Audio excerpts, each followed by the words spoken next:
Hola, estaremos analizando en esta oportunidad algunas páginas de la agenda cultural que publicaba la revista Primera Plana en 1972. Nos sumergimos en un verdadero viaje en el tiempo, un retrato sonoro de lo que se leía, se veía y se escuchaba en Buenos Aires y Mar del Plata durante un año de enorme efervescencia política y social. Exactamente. Y lo que es fascinante de estas páginas es la tensión que se respira. No es solo una lista de eventos. No, para nada. Es el pulso de una sociedad que parece estar debatiendo su propia identidad en cada obra de teatro, en cada película, en cada libro. Por un lado, una politización absoluta de casi todo, y por otro, una búsqueda casi desesperada de ocio, de diversión. Claro. La gran pregunta que nos deja este material es si en la Argentina de 1972 esas dos cosas, si se podían separar. Arranquemos por lo que salta a la vista enseguida, que es la política. Parece que el teatro era, digamos, el campo de batalla de las ideas. El primer lugar, sí. La cartelera menciona una obra que se llama, atención, Historia tendenciosa de la clase media argentina. El título solo ya es una declaración de principios. Ya te dice todo. La describen como una morality play, o sea, una obra moral sobre un país que hace equilibrio en la cuerda floja. Y los símbolos que usaban eran de una crudeza total. La revista cuenta que en el escenario aparecían oligarcas, caudillos, y que gran parte de la acción transcurría en un prostíbulo que servía como metáfora de las fechorías de la nación. ¿Un prostíbulo? Un prostíbulo, no se andaban con vueltas. Era una crítica directa a la hipocresía de una clase social que se consideraba a sí misma la reserva moral del país. O sea, sin anestesia, directamente un prostíbulo para representar al país. Hoy sería un escándalo. Hoy no duran ni media función. Y no era un caso aislado, ¿no? Veo que también se menciona Los Mirasoles de Julio Sánchez Gardel. Exacto. Y esa obra tocaba otro nervio que sigue doliendo hoy, el federalismo. Claro, el conflicto entre la capital devoradora y un interior que se sentía abandonado. Ya en el 72, el teatro ponía sobre la mesa un debate estructural de la Argentina. Y esa conciencia política no se quedaba solo en el escenario. No, se desparramaba por todos lados. En la literatura, por ejemplo, encontrás libros como Ciencia y Neocolonialismo, que era básicamente un trabajo de investigación periodística sobre la influencia de fundaciones norteamericanas y hasta de la CIA en el ámbito científico local. Claro, y al lado de eso, otro libro con un título que es casi un grito. Me tienes podrido, Argentina, de Alfredo Grassi. Un título tremendo. La reseña habla de una búsqueda de una realidad que pocos argentinos se han atrevido a desentrañar. Había como una sensación de hartazgo, de querer sacar la basura de abajo de la alfombra. Totalmente. Pero acá viene lo que a mí me parece más interesante, que es cómo esta politización se metía en lugares inesperados. ¿A qué te refieres? A que no era solo el teatro de protesta o el ensayo de denuncia, se colaba en la ficción de género. A eso quería llegar. Hay algo acá que me voló la cabeza.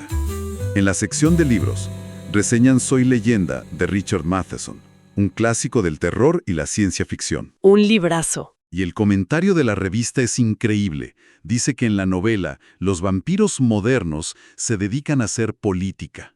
Es espectacular. Es una definición genial. Uno piensa en vampiros como monstruos góticos, en castillos.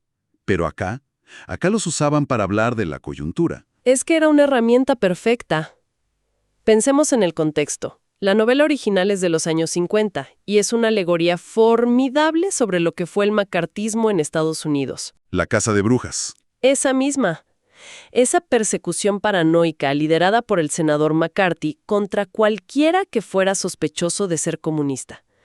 Creó un clima donde tu vecino, tu compañero de trabajo, podía ser el enemigo infiltrado. Claro, cualquiera podía ser el otro. Exacto.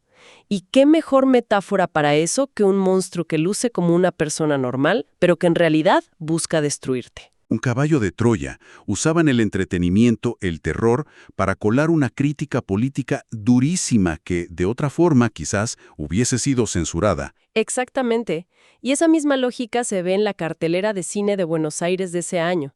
El público no solo iba a ver comedias o dramas. No. la oferta era increíblemente política. Se proyectaba Octubre de Eisenstein, una película soviética que es pura épica sobre la revolución bolchevique. ¡Wow! Y al mismo tiempo, en otro cine, podías ver Sacco y Vanzetti, una producción italiana que reconstruía el famoso juicio y ejecución de dos anarquistas italianos en Estados Unidos en los años 20. O sea, la Guerra Fría se estaba librando literalmente en las pantallas de los cines de la calle Lavalle. Tal cual. Cine soviético, cine europeo criticando Estados Unidos Y cine italiano. y cine italiano policial que también era político.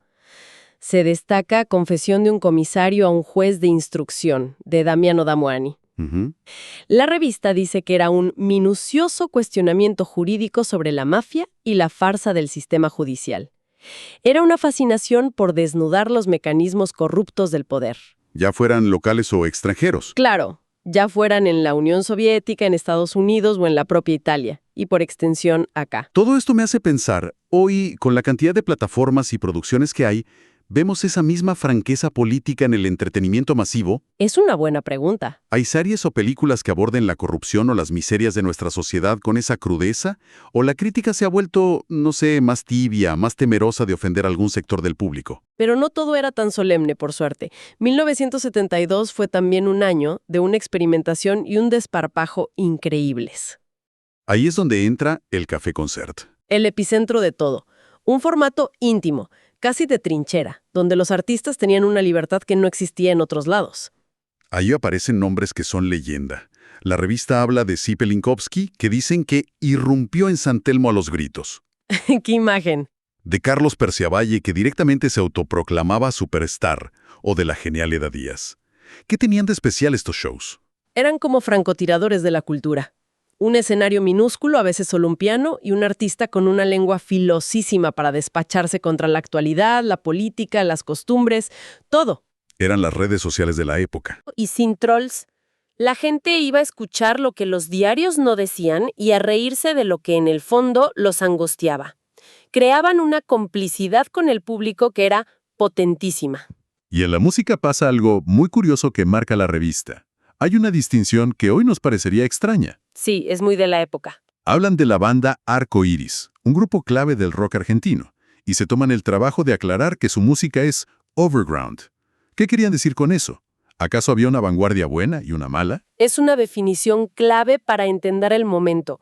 Para la revista y para parte de la cultura de entonces, lo subterráneo, el underground, se asociaba directamente con el hipismo de Estados Unidos o de Inglaterra. Ajá. Y eso, para ellos, era sinónimo de drogas, de pretensiones antilaborales, casi de algo foráneo y antipatriótico. Entidad nacional. Claro, fusionaban el rock y el pop con lo que la revista llama lo telúrico. Es decir, con las raíces folclóricas, con los sonidos de la tierra. Era una forma de decir, podemos ser modernos y experimentar, pero lo hacemos desde acá, con lo nuestro. Una búsqueda de identidad propia, de no ser una mera copia. Pero al mismo tiempo, la propia revista destaca a los que sí venían de ese otro lado, del underground. O sea, se contradecían un poco. Había tensiones. Mencionan a cantautores que luchan para trepar a la masa, como el poeta Nicolás Guillén. Y hablan de Alejandro Mayol y Juanito Fernández, dos artistas cuyo trabajo definen como un ejercicio militante. Buscaban una canción argentina con raíz política. Exacto. O sea, la vanguardia no era un bloque homogéneo, estaba partida. Había una vanguardia más estética y otra explícitamente militante. Y en paralelo a toda esta movida artística, la gente leía cosas densísimas. Sí, eso es increíble. Me llama la atención la sección de libros de no ficción. La agenda está llena de ensayos que hoy son clásicos del pensamiento del siglo XX. Sí, sí. Se publicaban textos sobre Ferdinand de Saussure, el padre de la lingüística moderna, sobre Herbert Marcuse y su crítica a la sociedad industrial, libros que intentaban cruzar el psicoanálisis con el marxismo. No eran precisamente lecturas de playa. Para nada. Es que era un momento de una avidez intelectual impresionante. Las grandes teorías europeas llegaban y se devoraban. Se discutían en todos lados. Se debatían en los cafés de la calle Corrientes, en las facultades, y se filtraban a la cultura popular. Entender a Saussure era una herramienta para comprender cómo el lenguaje construye la realidad y el poder. Claro. Leer a Marcuse era una forma de criticar el consumismo. No era un conocimiento encerrado en la academia. Era parte del aire que se respiraba, parte de la conversación pública. Y me pregunto, ¿cómo se define el underground hoy? Parece que es más una cuestión de estilo o de la cantidad de reproducciones que tenés en una plataforma, ¿no? Ha cambiado mucho el concepto. De sentidos que tenía entonces. ¿Y quiénes cumplen hoy el rol de esos artistas del Café Concert? Los que usan la sátira para incomodar y dialogar cara a cara con el público. Bueno, y después de tanto análisis político, intelectual y de vanguardia, me muero de ganas de ver esta parte que es mi favorita, la sección boliches. La vida nocturna. A donde iba la gente común a despejarse de todo esto, a bailar o a tomar algo. Bueno, la agenda nos da unas postales geniales de la noche porteña. El lugar de moda parece que era el drugstore de la calle Junín. El drugstore, un clásico. La revista lo describe como un lugar de gente linda, gente joven, el epicentro para ver y ser visto. Pero mete un detalle mortal. A ver. No funciona la refrigeración. Así que podemos imaginar la escena en pleno verano de Buenos Aires, mucho glamour, pero también mucho calor, mucha gente linda, pero seguramente también muy acalonada. Y hay otra cosa que es espectacular, el Concert Bus. A eso es maravilloso. Un ómnibus que paseaba por la ciudad con un show a bordo. La justificación es brillante, ¿eh? A falta de escenarios, buenos son los colectivos. Habla de una creatividad y un aguante increíbles. Totalmente. Una especie de teatro móvil, de guerrilla cultural. Es el ingenio porteño en su máxima expresión. Pero también te habla de la precariedad de muchos artistas para encontrar espacios donde mostrar lo suyo. Claro. Si no hay salas, bueno, ponemos un escenario en un colectivo y salimos a buscar al público. Y si nos vamos de vacaciones en ese verano del 72, la agenda nos lleva a Mar del Plata. ¿Qué nos encontramos allá? Nos encontramos con una cápsula del tiempo del veraneo argentino.